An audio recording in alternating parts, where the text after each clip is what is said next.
All right, folks. So now that you know how to play a session and save data to a particular player using the play and practice function, I'm going to show you how you can access that data at a later point and even print reports for your own use or review.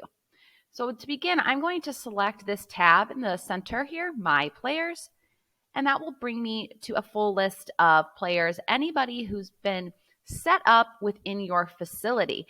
And that player, which is our affectionate term for a resident or patient, could be created by any team member at your facility, whether that's a therapist, care partner in activities, or restorative. All of those players will be listed here for you. So I'm going to select on Aron Arden, who is our test player, just to show you how we can get into that data. And here we can see the most recent session data.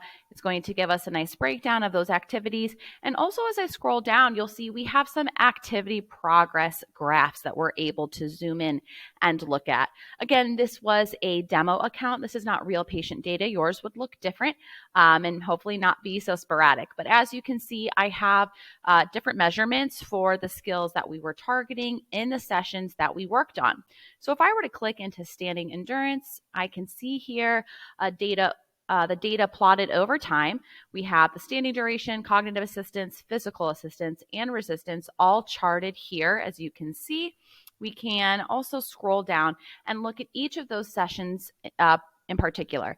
So how much time those lasted and what their areas of improvement were. Also, at the bottom left-hand corner of this page is a print icon. Once we click that, you'll be able to see that full report here and select whether to save that as a PDF or print it to your device. And that, my friends, is how you can quickly dig into player data and export it for your own use.